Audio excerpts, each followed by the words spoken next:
Right, well, good afternoon, everyone. My name is Chris Deerin. I am the Director of Reform Scotland, and welcome to today's event. The race to replace Nicola Sturgeon as SNP leader and First Minister is now well underway into its second week. I think for some of us it's proving quite a novel experience, and probably for Scotland's governing party as well. Over its long spell in office, there has at times been an almost omerta-like loyalty to the party and SNP colleagues, which for journalists like me has certainly made it hard to identify the kinds of dissenting voices that are often quite common in the opposition. But no longer. Much of that loyalty and unity had perhaps begun to fragment in the final weeks and months of Nicola Sturgeon's leadership, through maybe opposition to her gender reforms and her plan for a de facto referendum on independence. And now, with a leadership contest underway, differences of opinion are very much out in the open. There are three candidates for the top job: Humza Yousaf, the Health Secretary; Ash Regan, who resigned as a minister over the gender recognition reforms; and today's guest, Kate Forbes. I first met Kate back in 2016 when she was a young or even younger activist and candidate. It followed the Brexit referendum, and it was in the middle of that year's general election campaign. I was hosting an event on the future of the UK at Oxford University, and I wanted someone from the SNP, but none of the Westminster candidates were available as they were busy fighting to keep their seats. So I was told about this smart, new, emerging star in her mid-20s, dropped her a line, and she agreed to come all the way down from her home in the Highlands for the discussion.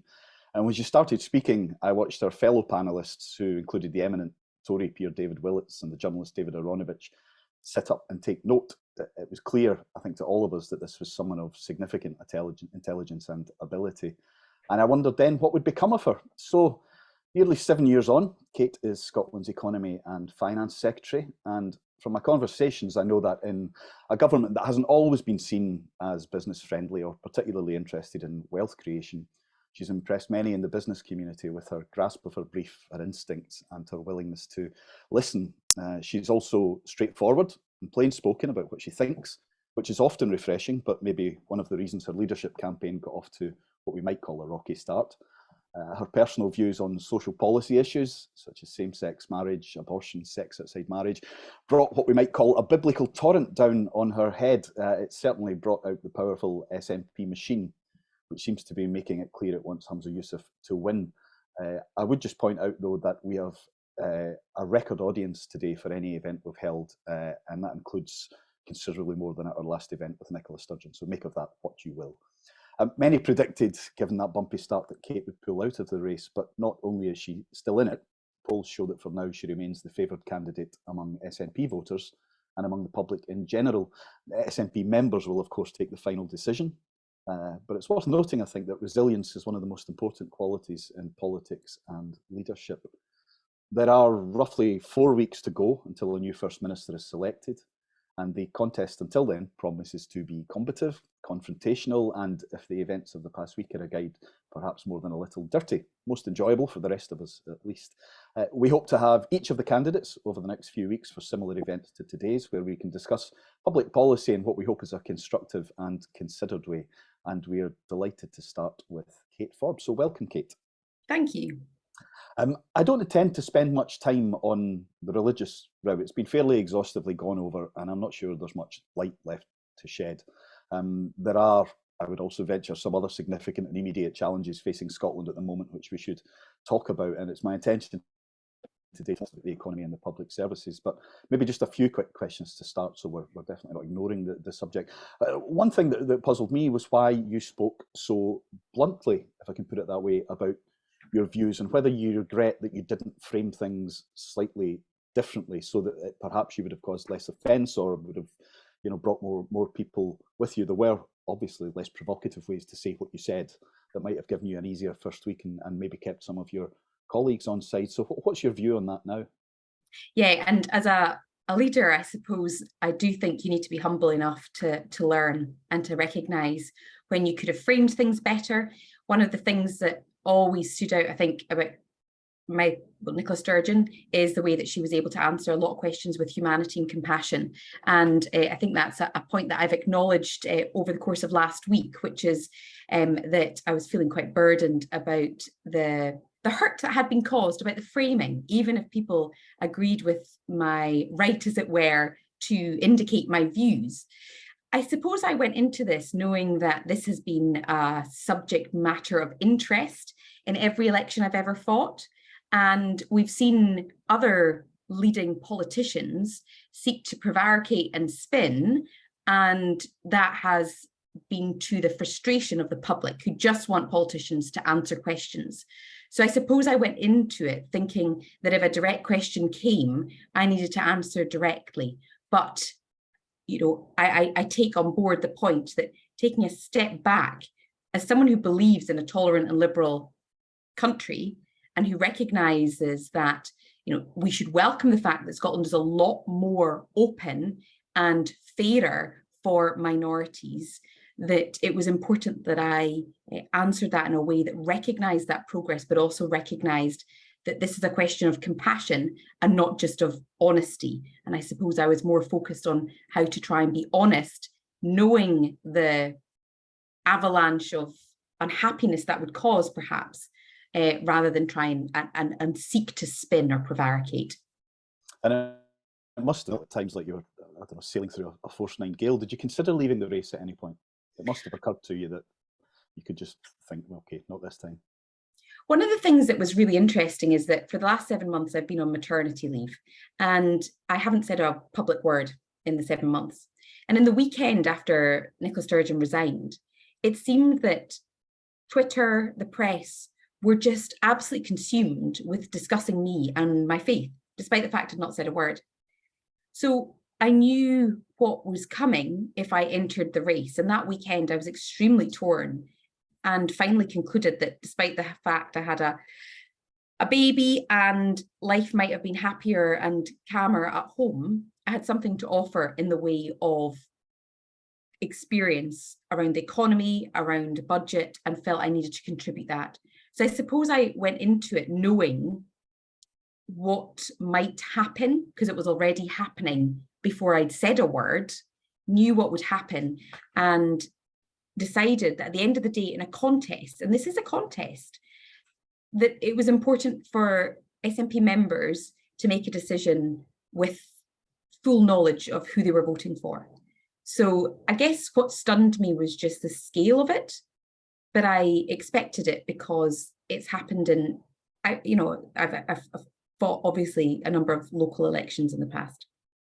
Okay, well, I'll leave that there for now, and I'd like to move on to a question about general principles.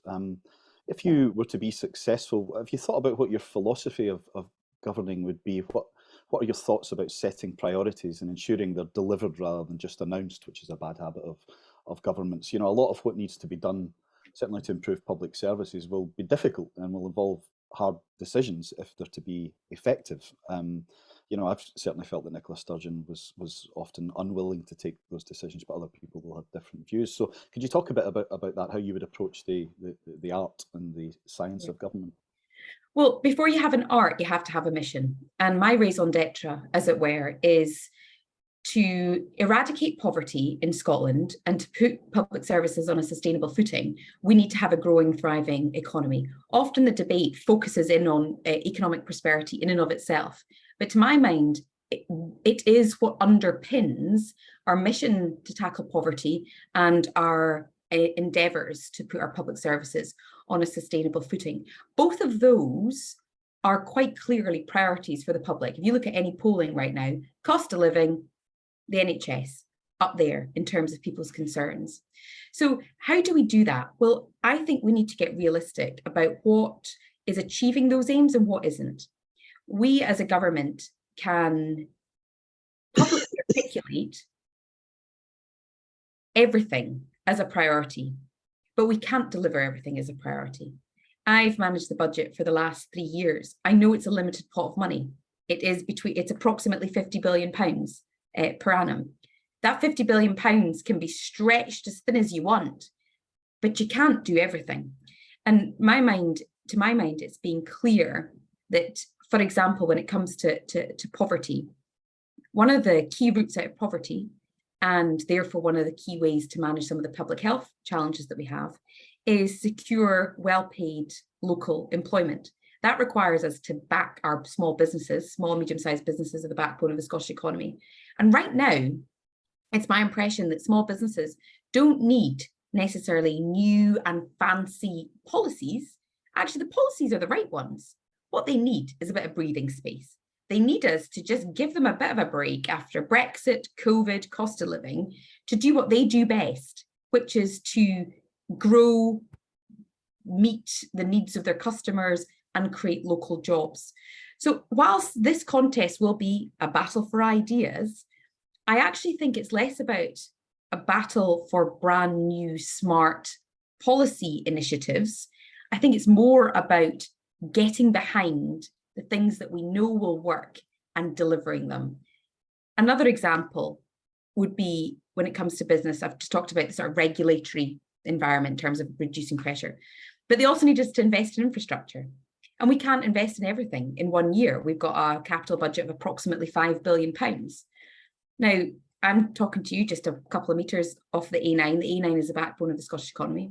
And my view would be that if we say that we're going to dual it, we should dual it. Now, that will require us to prioritise funding for it in the same way that we prioritised the significant capital sums that were required for the Queensferry crossing. We prioritised that. There's a bridge. Same goes with the roads. If we think it's important, back it with funding and build it. Would I like more money? Absolutely. Would I like more funding to be able to do more? Absolutely. But when it comes to the approach, if you've got your Northern Light, which is eradicating poverty through a prosperous economy, then you need to back the things that will actually work. Okay, you talk about letting business get on with it, which I'm sure a number of businesses will be very happy to hear. The relationship with the business community, as I said earlier, hasn't always been great under this government.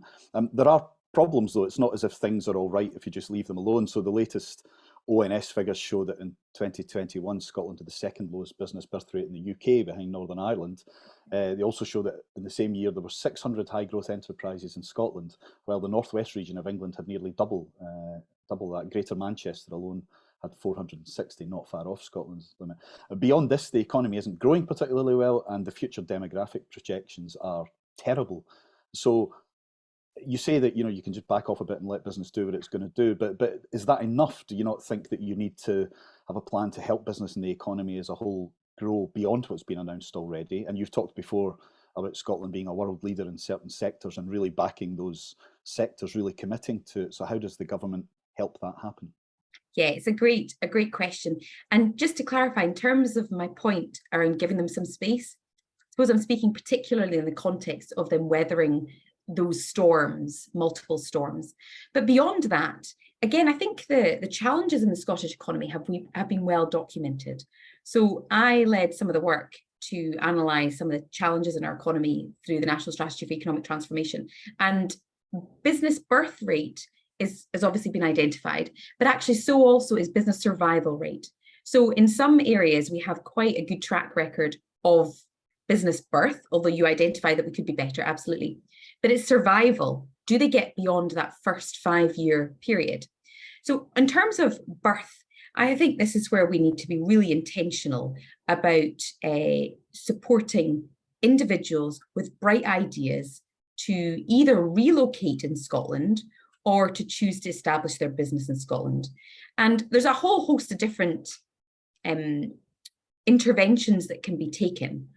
But I use the example of a business who I spoke to a few months ago before I went on maternity leave, who works in the hydrogen business. And he could have located his business anywhere in England, anywhere in Europe, indeed anywhere in the world. Why did he pick Scotland? And he said, well, in Scotland, I know what you're about when it comes to hydrogen. I know this is where it's going to happen. And you've got, from the oil and gas industry, the skills and talent I need to tap into, the track record of research and development when it comes to energy, and the supply chain. So what he was identifying was, there's something happening. There's a buzz here. Government's being clear about what it wants to achieve. And secondly, you've got the infrastructure around it that I can tap into. And that, for me, is what is key, that we are clear with the world what we're about. We're about, a thriving energy sector. We're about a thriving food and drink sector. We're about a whole host of other industries thriving. being clear what we're about, and then ensuring that the wider context is supportive and doesn't inhibit that growth. And then when a business locates here, we need to make sure it can survive the first 5 years. And again, I think you're looking at, what are the tax incentives, what's the infrastructure investment, and what are the regulatory burdens that either help or hinder that. And do you think that the conversation around wealth creation in Scotland needs to change? There is a sense that there's been an awful lot of attention on public services, social reforms, but that perhaps people who are working in business haven't felt the same degree of attention or empathy from government and the national conversation as those areas. And I'd hope they'd always have that empathy from me in terms of the last few years, because we, I think, forget the engine room to our cost. So we know that with an aging demographic, with greater pressures on our NHS, we're going to need additional investment and funding. That can only come through an expanded tax base. And as a person who wants to see Scotland become independent, I do not want to be in a position where I just say the answer for all our woes is we're giving us more. Sorry, listen, could everyone please mute themselves, because we're getting some feedback in the background. Thanks. Sorry, go on, Kate. I actually want to see an expanded tax base. So at the moment, our tax base is very narrow at the top, which means that when, let's say, the highest earners in oil and gas, when oil and gas struggles, then it has a disproportionate impact on the overall revenue. So we need a much broader tax base at every income level. And I think it's been viewed as sort of unacceptable or a bit of a dirty word to talk about wealth creation. But actually, we're talking about creating wealth for a purpose. It's wealth in order to do something. It's wealth to create jobs, well-paid, secure jobs. It's wealth to power the Scottish economy. It's wealth in order to raise the revenue to reinvest in our public services. And so I think wealth creation has become a bit of a dirty term, but there is no public services without wealth. And on that, Scotland has, I think since the ban came down, an estimated 31,000 top rate taxpayers, which is only 1% of the total compared to around 2% in England. You talk about wanting to grow the tax base. So it would obviously be helpful to have more wealthy people who pay higher taxes, perhaps more likely to be employers and investors. But the richest tenth of households, I think, will see their incomes fall by around £2,500, 2.1% a year under the budget. The IFS have said that to fund the Scottish Government's progressive policies, they're increasingly relying on taxing higher earners. With this group in particular, there's a risk that higher taxes will incentivise tax avoidance efforts, such as converting income to dividends, to which Scottish tax rates don't apply, or even migrating across the border. Now, that's not a new warning. It's something that's often said when taxes are rising. You've been the finance minister, so you have been responsible for these decisions, or at least putting these decisions through. Where do you stand on these tax levels at the upper level? Are they right? Do they need to go up a bit further? Could you see yourself doing that, or do you think that there will be, if not now, at some point, a case for tax cuts to if you're trying to draw people into Scotland? Sometimes it's also about what the tax horizon looks like. Yeah, there's a lot in that. So first of all, that warning is not new, as you said, and we had previously tasked the Council of Economic Advisors to look at whether or not that differential was causing behavioural change, and we didn't see that behavioural change. Obviously, things have gone up again. Recently, I've not been in post, which is not to shrug it off me, but it's just it's slightly different. I think what I would say is that if you're increasingly relying on a diminishing pool, it's unsustainable. What we need to do is expand the tax base. We need to deal with depopulation, the fact that we've got an aging population. We need to expand the working age population and ultimately see more people earning more with a view to then contributing to a sustainable economy. The other part is that conversations in Scotland around tax are obsessive about income tax. And that's good, that's important. But what about the many other taxes that we pay in the form of council tax? Businesses pay non-domestic rates, there's land and buildings transaction tax. And I think any tax expert would tell us it's actually about the way these things interact as much as anything else, because you may perhaps pay a smaller high level of income tax in the southeast, but my word, I bet your stamp duty is pretty horrendous. I bet your council tax is grim, and I bet your costs just to live are a lot higher. So we've taken a different approach, but you have to look more broadly, which actually I think is a massive argument as part of the fiscal framework, to look at reviewing the bundle of powers, but that's a different conversation. But ultimately, growing, prospering economy, more people in well-paid, secure employment, more contributions being made, invest in the NHS, and in turn, eradicate poverty. I suppose I'm trying to get an idea of whether in the longer term, as the economy recovers, you think those higher tax rates will need to stay where they are, or you see them being a potential tool to draw more wealthy people into the country and expand that tax base and perhaps wealth creation in the country? I think that one of the points I did notice was, or maybe I'll just use my own words rather than quoting someone else, that we've got low growth, low productivity, high inflation, high costs. That, as I understand it, is why the Scottish Government had cited increasing taxation with a view to reinvesting in public services. If you've got high growth, high productivity, low inflation, low cost of living, you actually have the additional resources that you need. So that high tax is no longer required in order to, Liz Truss made the mistake of thinking that the answer to low growth was low taxation. And we all know how that went for her. I don't think the answer to low growth is ridiculously high taxes, but I do think in order to keep our public services sufficiently well invested, the government's had to look at ways to maximising revenue.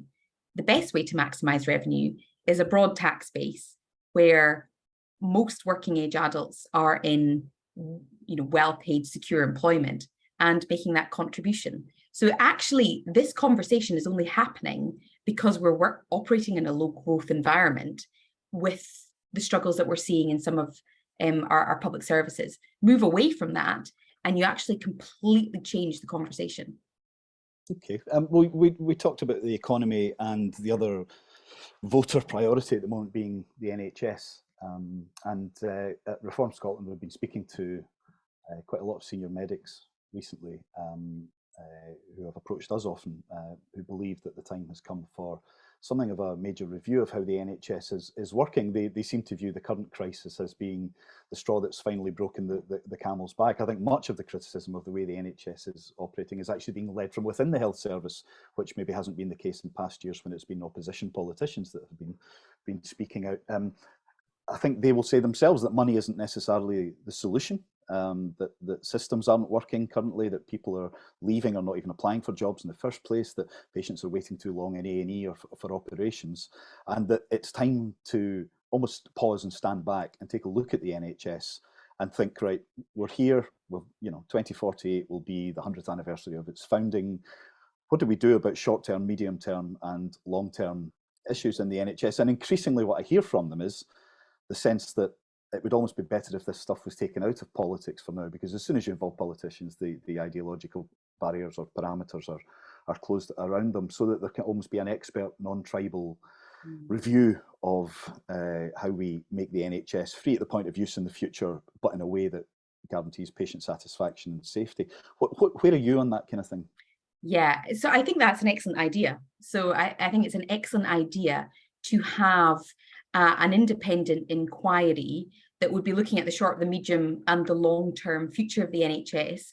Obviously, you would need to, and I wouldn't in any way swerve on this one, you would need to have as an absolute foundation stone that it continues to be free at the point of need. That would be an absolute non-negotiable. But that long-term future, I think, needs to be considered. And I think it's very attractive for it to be considered by senior thought leaders from within the health service, ideally people that are on the front line. I mean, you know, because I could sit here and diagnose what I think are some of the challenges, and you know, we could dedicate an entire hour to that. Some of the challenges, the obvious one being delayed discharge and the interaction with the care service. The fact, secondly, that frontline workers are exhausted, and many of them would rather right now work for minimum wage in Tesco than continue doing the work that they are doing. And then lastly, where's the money going? So the money needs to get to the front line. It's the front line that will be ultimately that interaction with the public. But is the money getting caught up in bureaucratic managerial levels and layers? One nurse told me this last week, and so I'm paraphrasing her, that whilst they are working sort of 15 hours a day because they stay on beyond their 12-hour shift, their managers, who are very well-meaning, are more often than not in day-long meetings trying to fix the problems in the NHS, and they're on the front line, exhausted, trying to actually deliver the care. And so I think taking out that independent review and getting the right people involved to consider what the short, medium and long-term approach is, and it needs to be radical. And so long as we don't negotiate on the idea that it is free at the point of need, it needs to be radical. Incidentally, where we were able to transform elements of the health service during COVID, because we were creative and we were urgent. You know, we did manage to reduce delayed discharge almost overnight. Now, that brought with it other issues, which we don't need to go into, but we were able to do it. And I think we could do something again. Okay, and another issue that is affecting the health service is the National Care Service proposal coming online. The unions have now withdrawn from the discussions because they're worried about the proposals. It seems hugely undercosted, I think, to most people who, independent of government, have looked at the figures. It's removing flexibility and power from local government and centralising control again. And it looks like it potentially is building to be another costly failure, potentially, if it isn't rethought. Have you got any thoughts on that? Would you plan to pause the plan until the experts, the unions, the local authorities are actually convinced it will work? Will you be going back into it to look at the detail of it, thinking more about allowing greater local involvement rather than centralising? Where are you on that? I mean, for it to work, it needs to be a Scotland-wide initiative. By that, I mean, it needs to have the confidence of workers, i.e. trade unions, local government, who will be implementing much of it, and the Scottish Parliament. And I understand that about 4 committees have raised different points around it. So I don't think a scheme can be effectively delivered unless it has confidence of the people that are either going to be implementing it, managing it, or informing how it's run. So I think that's the starting position. I think secondly, we need to get back to the original review, which is identifying the problems with care, but largely focused on the fact that it's a postcode lottery and there isn't a universal standard level of care. These are the problems that we're trying to fix. So rather than creating something that's massive and doesn't necessarily solve the core problems, I think it's almost simpler than that, which is how do we ensure that there is that universal standard of care across Scotland, and how do we ensure that it's not a postcode lottery? That may not require a national care service. It may require us to be a little bit more nimble and able to plug the gaps in care. And I think anything that disempowers and centralises power is not going to fix the problem, because how you fix the problem in Foyers, which is in the middle of the Highlands, where they've designed their own little care service, where local people who want a part-time job are doing care in the local community and have created the Bleskin Care Service, which is brilliant. That's not going to work in the middle of Glasgow. But if you centralise it to such an extent that they can no longer do their thing, you might create more problems than you've solved. So call it National Care Service, call it whatever you want, but it really needs to fix the problems. And problems are probably a little bit more simple than maybe we are giving credit for. So that sounds like you'd want to look at that again as Yeah. as it's currently proposed. Yeah. Yeah. On education, which is very close to Reform Scotland's heart, as you know, I noticed that I think it was last week, Stirling University produced some research on the curriculum for excellence, which backed up actually research we did a couple of years ago about the impact that CFE has had in terms of restricting the number of exam pupils can sit, and even shrinking the number of subjects that are available, regardless of the pupils' abilities, in terms of the number of exams they could feasibly sit, or indeed the subjects they'd like to choose. Another thing that you know, we were relatively opposed to was the fact that the government backed out of legislation which would have allowed head teachers to have more autonomy to run their own schools. It was suggested that an agreement with COSLA meant that the legislation was not necessary and it would happen voluntarily. I know of almost no one who thinks that it has happened voluntarily. So in terms of CFE, what is your position on how that's working, and as First Minister, how you would approach it?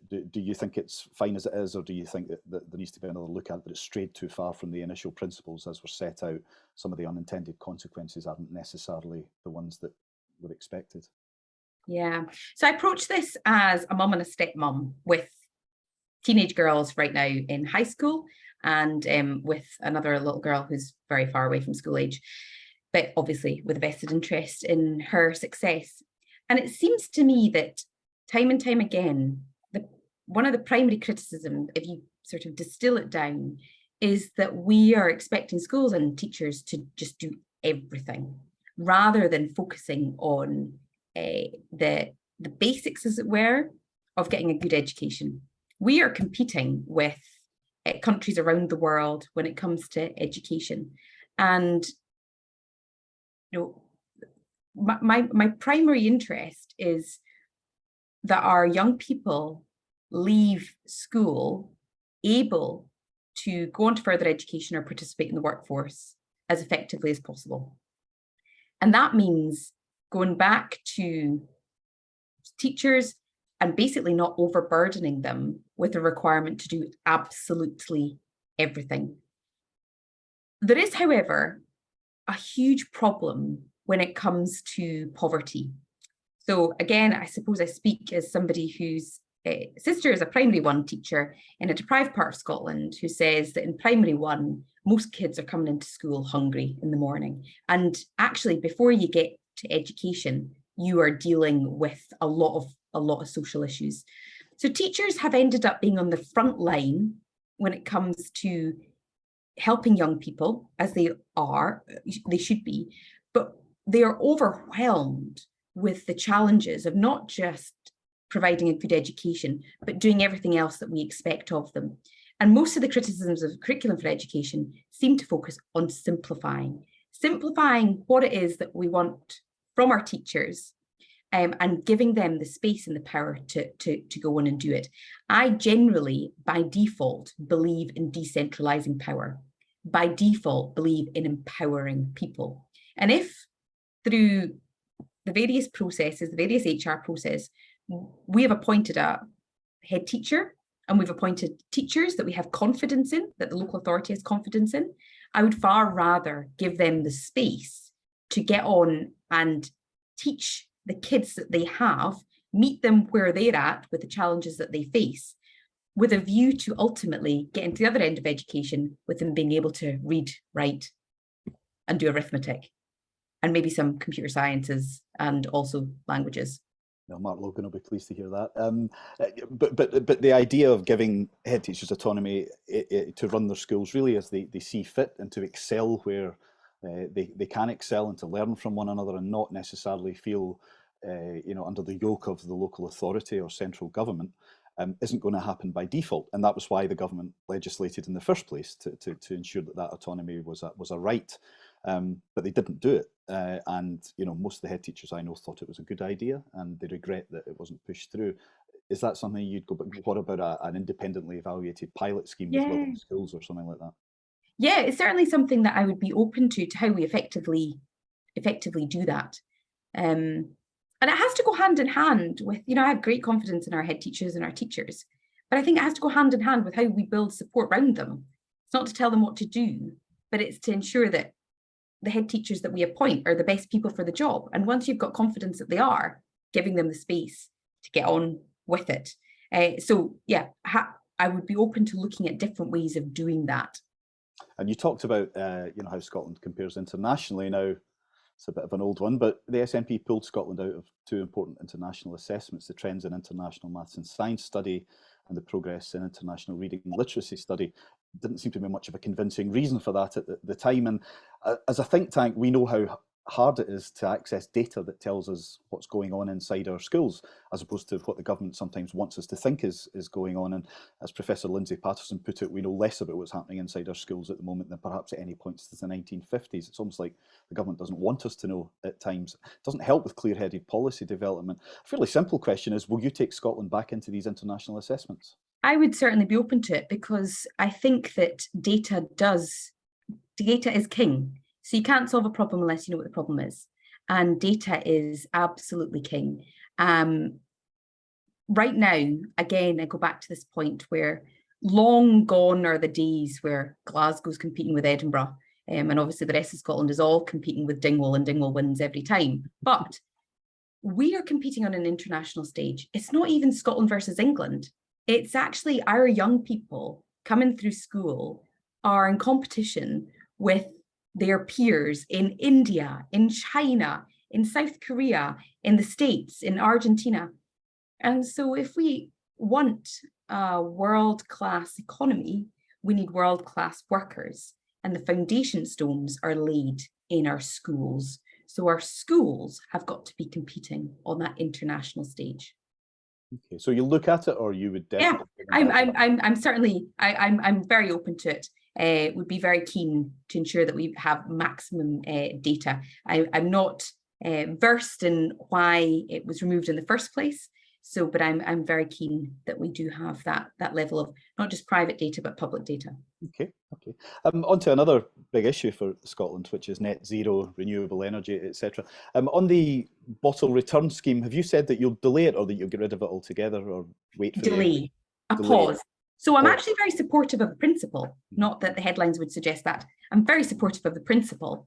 I have just heard too many challenges being raised of implementation from local businesses. Yep, and on net zero, there's a sense that the government has real ambition on this front, I think, which is very welcome.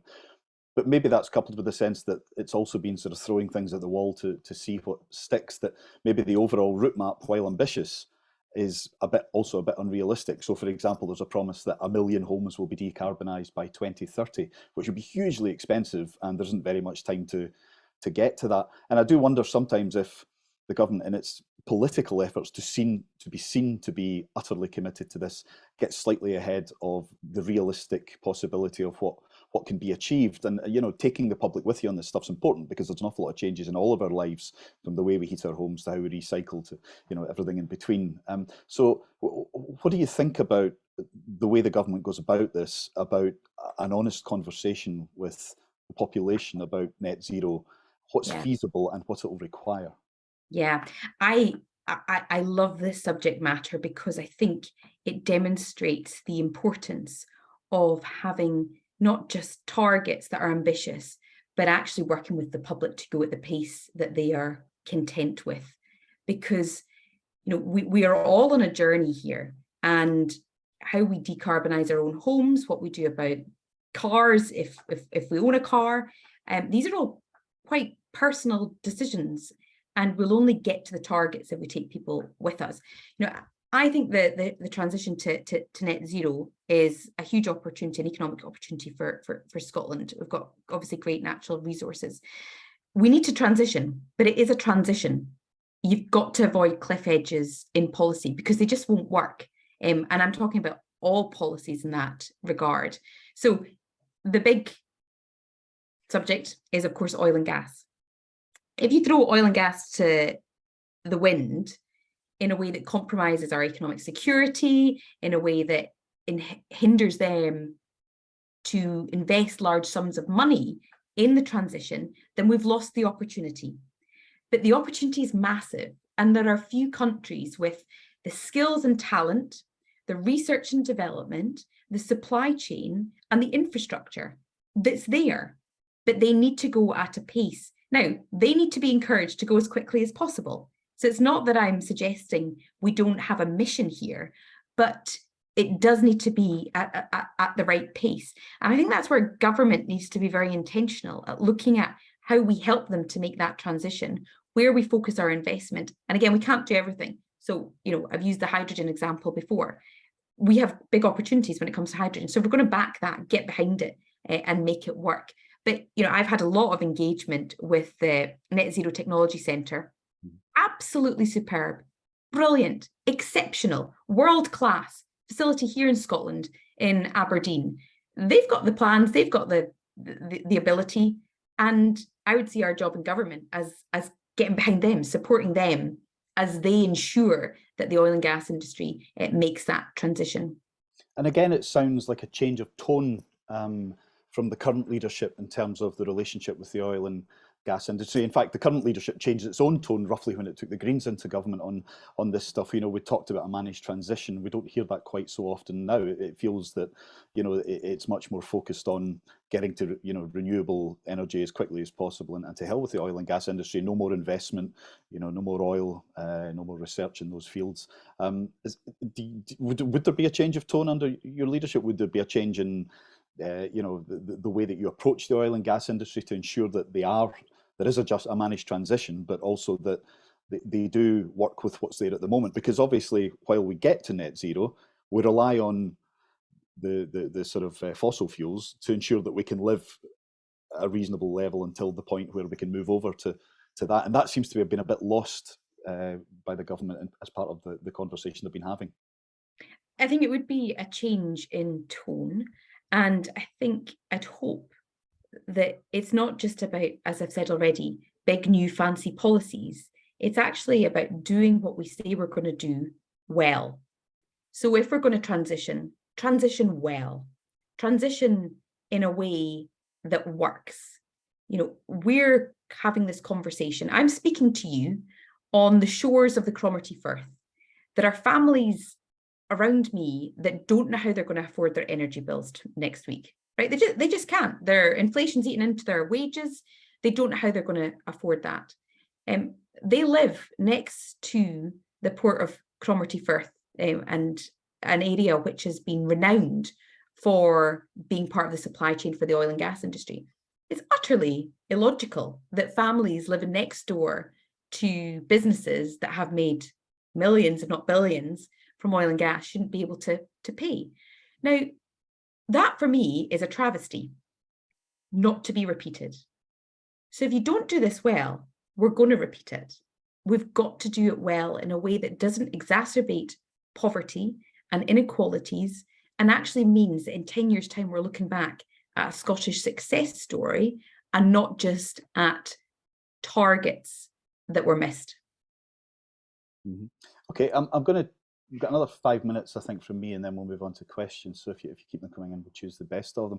We can't not talk about independence and independence strategy.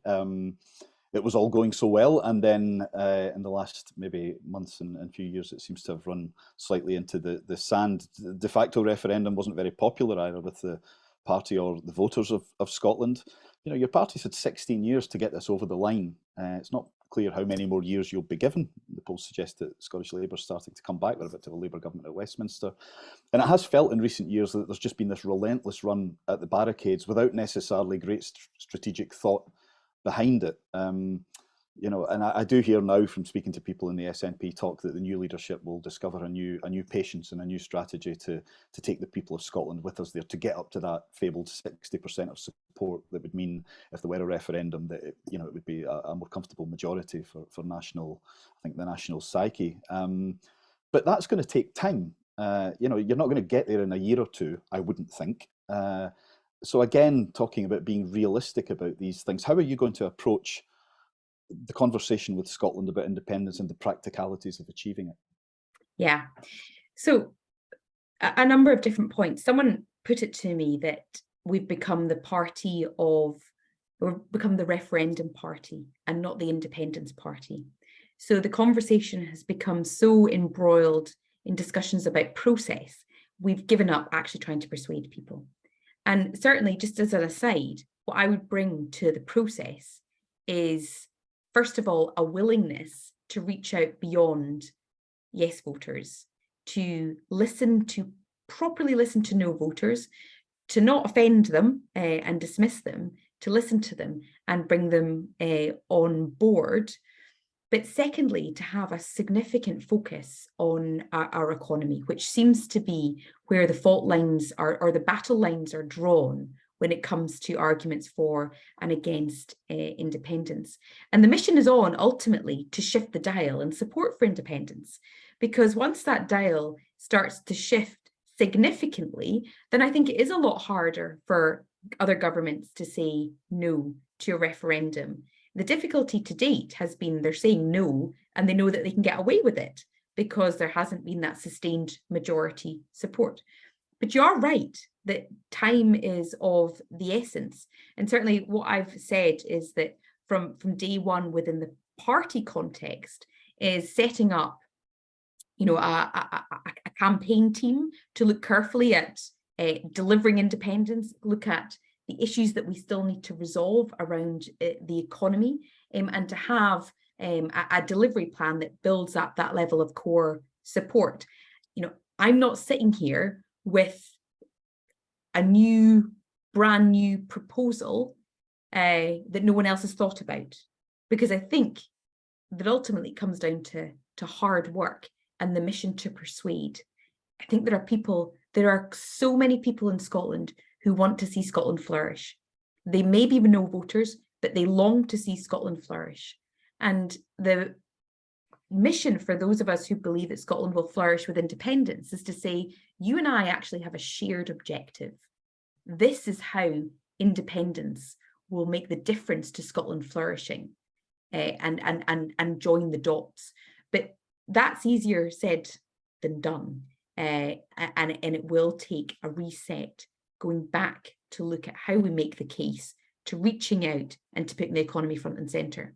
And do you not think as well that making that case and winning that support requires the SNP to make more of Holyrood and the powers of Holyrood in terms of public services, in terms of the economy, than perhaps it has to now? The focus has been on winning independence, not always on here's what we can do with devolution.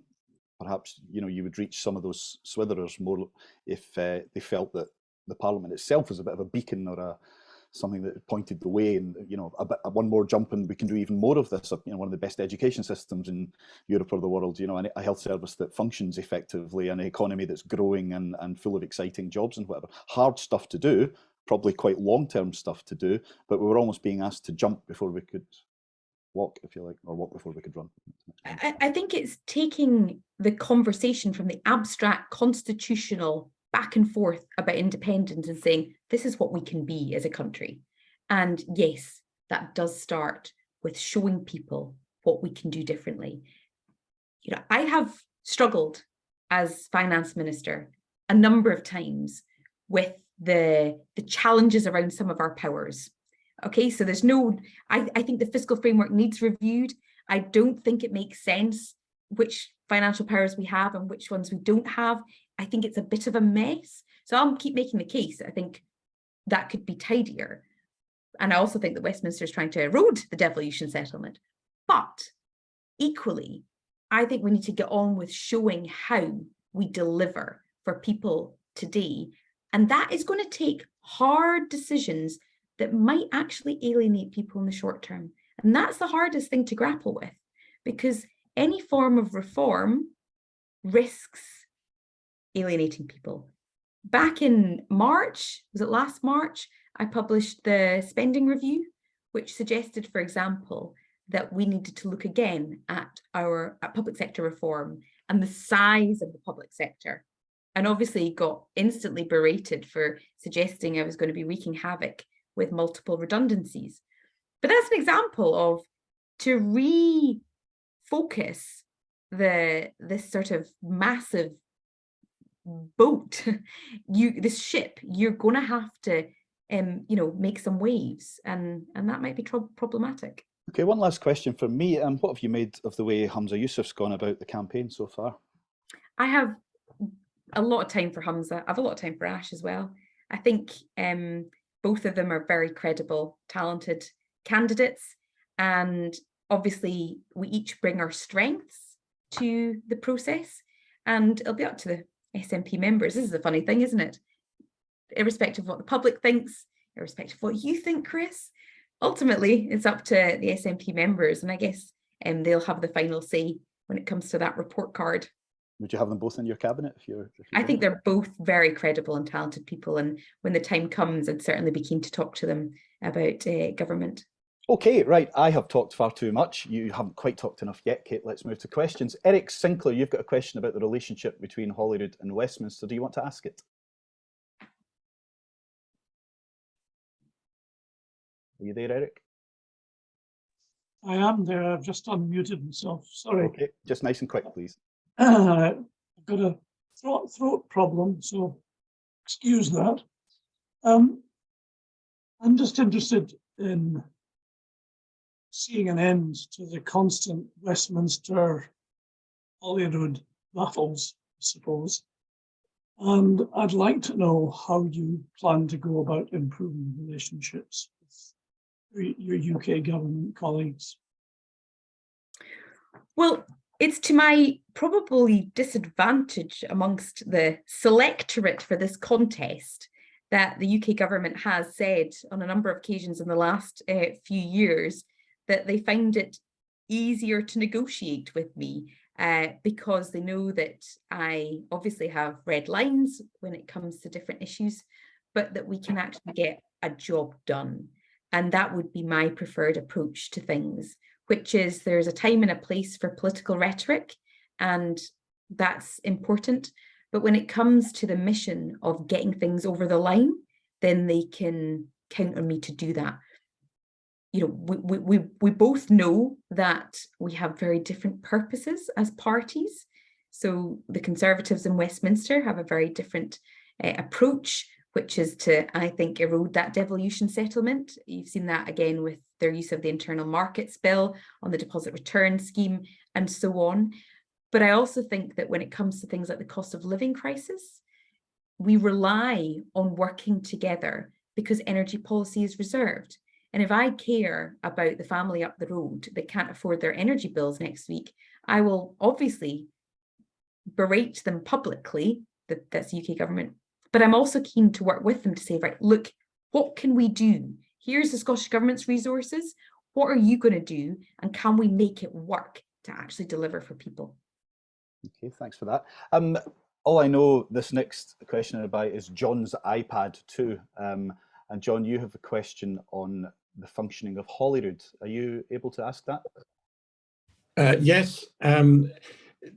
Obviously, John Glenn. Hello, John. Hi.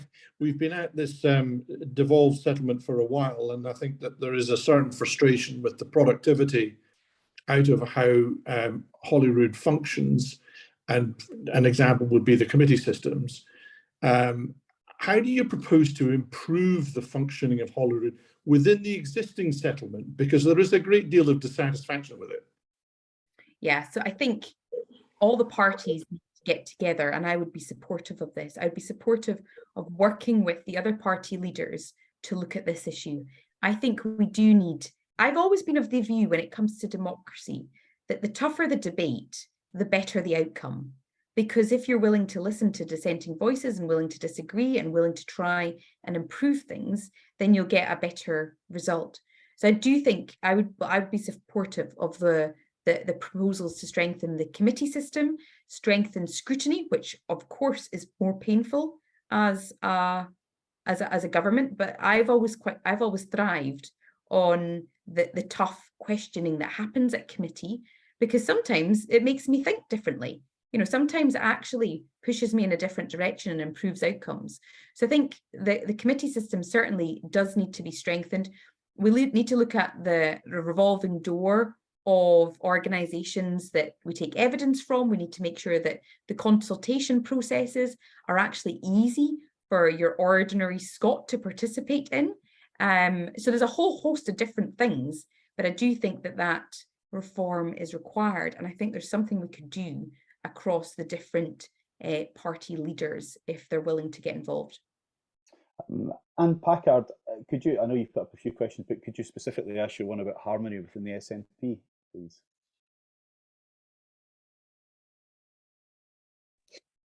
Yes, first of all, thank you for a refreshing conversation, Ms. Forbes.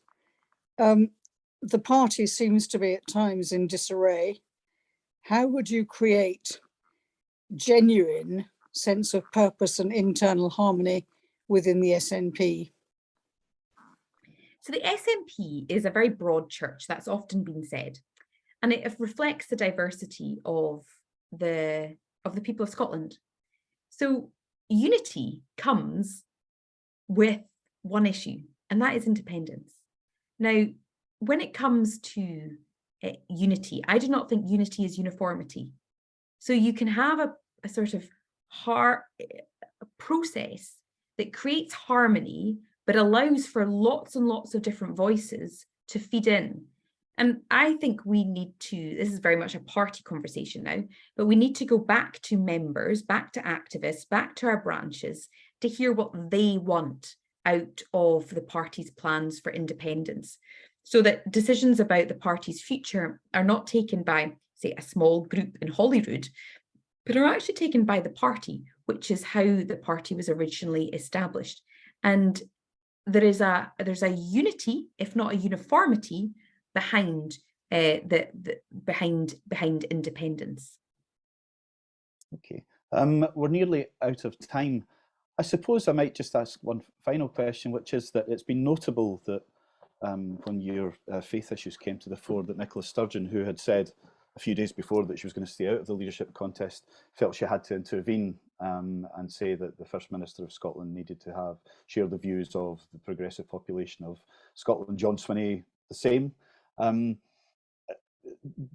party machine doesn't seem to favour your candidacy, and you've sat around a cabinet table with these people for a couple of years now. As far as I knew, your relationship with them was great, and they rated you very highly.